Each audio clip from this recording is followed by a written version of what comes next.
Hi friends, welcome back to my channel. ఇక జోష్న ఫంక్షన్కి పిలిచింది అని కార్తిక్ ఇంటికి వచ్చి చెప్పడంతో కాంచన అనసూయలు భయపడిపోతూ ఉంటారు.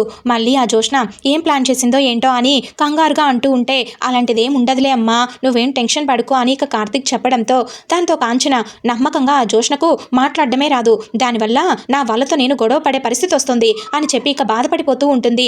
ఇక వెంటనే అనసూయ, వీళ్ళమ్మ గురించి ఏదో పంచాయతీ అయిందన్నారు కదమ్మా, దాని గురించే ఏదో ప్లాన్ చేసుంటుంది, అంతగా భయపడకండి అంటూ ఇక కార్తీక్ అయితే సర్ది చెప్తూ ఉంటాడు. ఇక వెంటనే కాంచన, ఏమోలేరా, పిన్ని వచ్చి సారీ చెప్పింది, జోష్న కూడా మారిందేమోలే, పిలిచారు కదా వెళ్ళకపోతే బాగోదు, వెళ్దాంలే అని అంటూ ఉంటుంది. ఇక దీపా కార్తీక్లు మనసులో మాత్రం జోష్న ఏదైనా ప్లాన్ వేసి ఉంటుందా అని ఇక అనుమానంగా ఆలోచిస్తూనే ఉంటారు.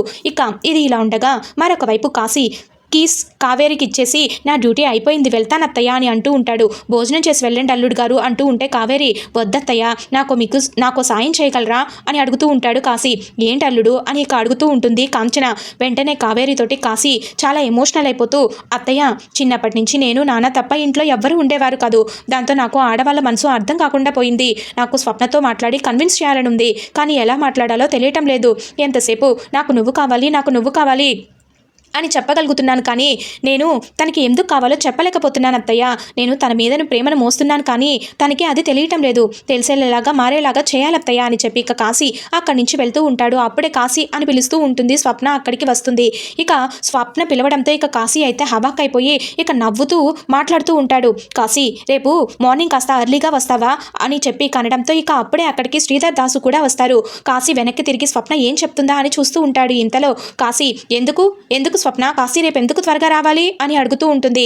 కాశీ, నేను గుడికి వెళ్దాం అంటున్నాను అని చెప్పి ఇక స్వప్న చెప్పడంతో అది విని దాసు, ఇక శ్రీధర్, కాశీ, కాంచన, కావేరి అందరూ కూడా సంతోషిస్తూ ఉంటారు. అంతలోనే వచ్చేటప్పుడు ఇదిగో ఈ సంతోష్ని కూడా పికప్ చేసుకోండి రా అని చెప్పి కనడంతో ఇక కావేరి అయోమయంగా, వాళ్ళని వీళ్ళని పికప్ చేసుకొని రమ్మంటావేంటే అల్లుడు గారిని అని చెప్పి ఇక అంటూ ఉంటే ఇక అది విన్న స్వప్న అయితే, అదేనమ్మా, తను కూడా నీకు కాబోయే అల్లుడు గారు అంటూ ఇక బాంబు పేలుస్తూ ఉంటుంది స్వప్న. ఇక అలా అనగానే కావేరి కోపంగా, స్వప్న అని చెప్పి ఇక గట్టిగా అరుస్తూ ఉంటే ఇక స్వప్న మాత్రం చాలా కూల్గా, ఏమైందమ్మా, నాకు ఒక సంబంధం తీసుకొచ్చారు కదా, ఆ అబ్బాయికి నేను నచ్చాను, నాకు ఆ అబ్బాయి నచ్చాడు, ఒక మనిషి తనకు నచ్చినంత మాత్రాన జీవితాంతం కలిసి ఉండగలం అని నమ్మకం నాకు ఏనాడో పోయిందమ్మా, అందుకే పెళ్లికి ముందు ఒకరినొకరు అర్థం చేసుకోవాలని నాకు కాబోయే భర్త అయిన వసంతతో చెప్పాను, అతడు సరే అన్నాడు, రేపు వసంతని గుడికి రమ్మన్నాను, కలిసి వెళ్దామన్నాడు, అలా కుదరకపోతే తనని డైరెక్ట్గా గుడికి రమ్మంటున్నాడు, నన్ను కాశీ గుడికి తీసుకువెళ్తే సరిపోతుంది అంటూ ఇక నవ్వుతూ మాట్లాడుతూ ఉంటుంది. ఇక ఆ విషయం విన్న అందరూ కూడా హవాక్ అయిపోతూ ఉంటారు. ఇక కాశీ, మీ ఇష్టం మేడం, డ్రైవర్ని కదా, ఎప్పుడు రమ్మన్నా వస్తాను, ఎవరిని పికప్ చేసుకోమన్నా చేసుకుంటాను అంటూ ఇక ఆవేదనగా మాట్లాడుతూ ఉంటాడు. ఇక థ్యాంక్స్ చెప్పి స్వప్న అయితే నవ్వుకుంటూ అక్కడి నుంచి వెళ్ళిపోతూ ఉంటుంది. ఇక వెంటనే కావేరి అయితే చాలా కోపంగా కాశీతో, దానికంటే మతి లేదు, నీకేమైంది అల్లుడు, ఎవరినో తీసుకొని రావడానికి నిన్ను వెళ్ళమంటే సరే అంటావేంటి, నువ్వు వాళ్ళిద్దరిని గుడికి తీసుకెళ్తావా అని ఇక చాలా కోపంగా అడుగుతూ ఉంటుంది కావేరి అయితే. రోజులు మంచులుగా లేవత్తయ్యా, ఆడపిల్లలకి తోడు అవసరం, భర్తకు మించిన తోడు భార్యకి ఇంకేముంటుంది చెప్పండి, కళ్ళ ముందు ఉంటే కాస్త ధైర్యంగా ఉంటుంది, వెళ్తానత్తయ్య అని చెప్పి ఇక కాశీ అక్కడి నుంచి వెళ్ళిపోతూ ఉంటాడు బాధగా.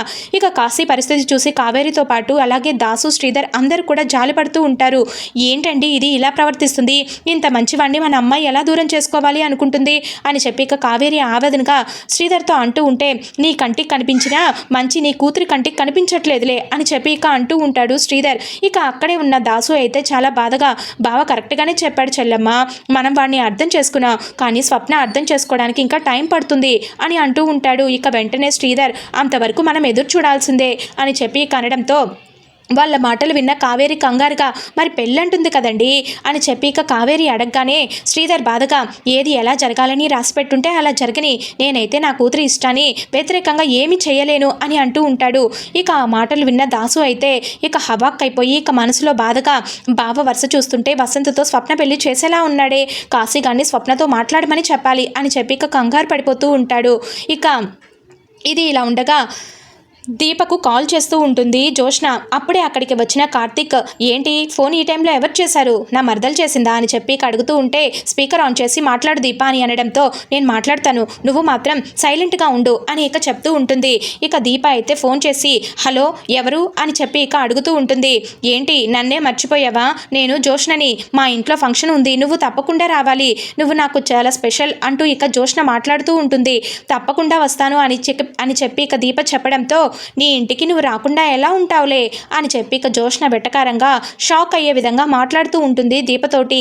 అయినా ఏంటి అలా అన్నావు అని చెప్పి ఇక అంటూ ఉంటే, అదే నువ్వు ఈ ఇంటి పని మనిషివి కదా అందుకే అలా అన్నాను, కానీ నిన్ను మాత్రం మా బావ భార్యగానే ఆహ్వానిస్తున్నాను అని చెప్పి ఇక ఫోన్ పెట్టేస్తూ ఉంటుంది ఇక జోష్న. అయితే ఇక పక్కనే ఉండి అంతా విన్న కార్తీక్ జోష్న ఫోన్ పెట్టేగానే నాకేదో తేడాగా ఉంది మరదలా అని చెప్పి ఇక దీపతో అంటూ ఉంటాడు.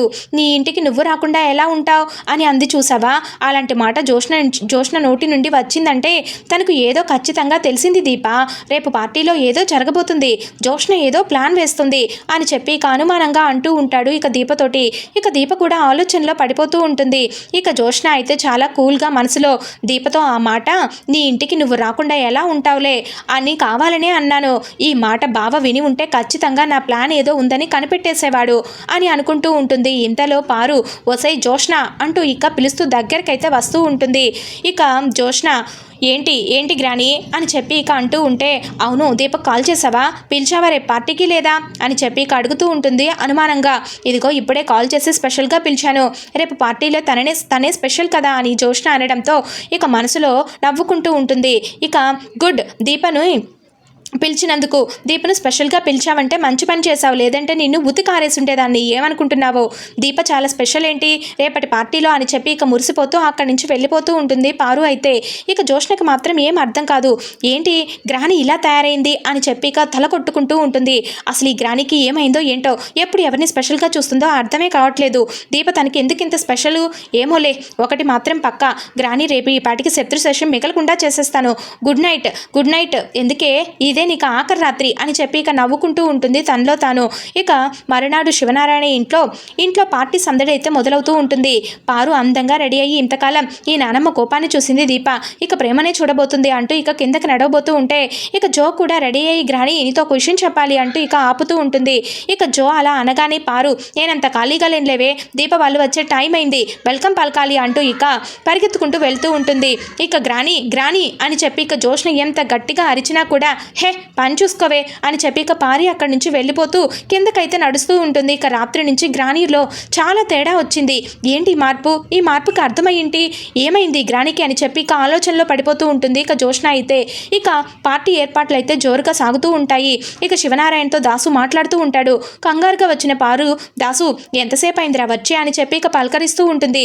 ఇప్పుడే వచ్చానమ్మా, సార్తో మాట్లాడుతున్నాను అని చెప్పి ఇక దాసు అంటూ ఉంటే ఇక పారు మాత్రం శివనారాయణని పట్టించుకోకుండా మనవడికి ఫోన్ చేసావా, ఎక్కడికి వరకు వచ్చారో కనుక్కున్నావా, బయలుదేరారంట అని చెప్పి ఇక అడుగుతూ ఉంటే ఇక పారిజాతం కాసేపట్లో వచ్చేస్తారంట అని చెప్పి ఇక శివనారాయణ చెప్తూ ఉంటాడు. అదే తెలుసుకుందామని అడిగాను.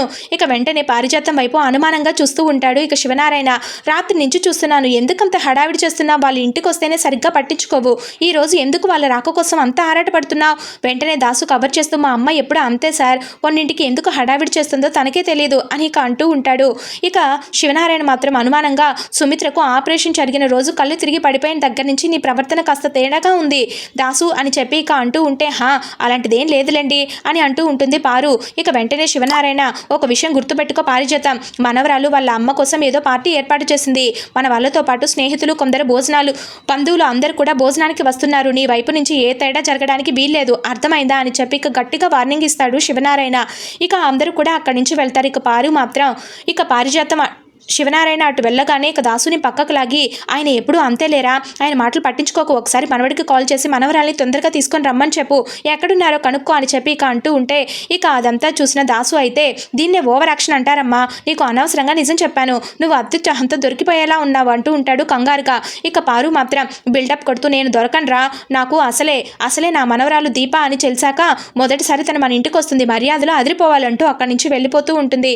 ఇక దాసు మనసులో అల్లుడు నువ్వేమో అబద్ధం చెప్పేందావు, మా అమ్మ కొంప ముంచేలా ఉంది, ఓ కంట కనిపెడుతూనే ఉండాలి అని చెప్పి ఇక అంటూ ఉంటాడు. ఇక పారు బయటికి వెళ్ళేసరికి దీప వాళ్ళు శ్రీధర్ వాళ్ళు కారులో నుంచి దిగుతారు. ఇక పారిజాతం అయితే పరిగెత్తుకుంటూ దీప దగ్గరికి అయితే వెళ్తుంది. రామ్మ దీప, రావే శౌర్య అని చెప్పి ఇక అంటూ ఉంటుంది. ఇక బావా నాకు భయం వేస్తుంది అని చెప్పి ఇక అంటూ ఉంటే భయపడ్డానికి ఏం లేదు, ఎంజాయ్ మరదలా అని చెప్పి ఇక కార్తీక్ అయితే అనడంతో సరే బావా అని చెప్పి ఇక దీప అయితే నవ్వుతూ పారిజాతం దగ్గరికి అయితే వెళ్తుంది. ఇక పారిజాతం ఏంటి దీప, ఇంట్లో ఈరోజు ఫంక్షన్ కదా, ఉక్కన నల్లపూసలు చైన్ వేసుకొని వచ్చావేంటి, ఎంత గ్రాండ్గా ఉండాలి, ఇదిగో నా మెడలో నగలు తీసుకొని వేసుకో అని చెప్పి ఇక తీయబోతూ ఉంటే పారిజాతం గారు వద్దొద్దండి అని చెప్పి ఇక అంటూ ఉంటుంది. ఏంటే ఇంకా పరాయిదాన్లా పారిజాతం అని పేరు పెట్టి పిలుస్తావేంటి, నానమ్మ అని చెప్పి పిలవచ్చు కదా అని చెప్పి కనడంతో ఇక ఆ మాటలు విన్న కాంచన అలాగే శ్రీధర్ అందరూ కూడా హవాక్ అయిపోతూ ఉంటారు. ఇక వెంటనే శ్రీధర్ అయితే అత్తయ్య గారు నేను విన్నది నిజమేనా అని చెప్పి ఇక అంటూ ఉంటే అవునల్లుడు నువ్వు విన్నది నిజమే, నేను చూస్తున్నది నిజమేనా అత్తయ్య, అయ్యో అల్లుడు నువ్వు విన్నది నిజమే, నువ్వు చూస్తున్నది నిజమే, దీప నా మనవరాలు ఈ రోజుటి నుంచి నాకు జోష్న ఎంతో దీప కూడా అంతే అని చెప్పి కనడంతో ఇక ఆ మాటలు విన్నా అక్కడున్న అందరూ కూడా హబాక్ అయిపోతూ ఉంటారు. ఇక అప్పుడే అక్కడికి వచ్చిన జోష్న అలాగే శివనారాయణ ఏంటో నిన్నటి నుంచి పారిజాతం చాలా తేడాగా బిహేవ్ చేస్తుంది, మీరు అవన్నీ పట్టించుకోవద్దు, ఎందుకు ఇక్కడే ఉన్నారు, రండి అందరూ లోపలికి వెళ్దాం అని చెప్పి కనడంతో ఇక పారిజాతం అయితే దీపను చేయి పట్టుకొని తీసుకెళ్తూ ఉంటుంది. ఇది ఫ్రెండ్స్, నచ్చితే ఖచ్చితంగా సబ్స్క్రైబ్ చేసుకోండి.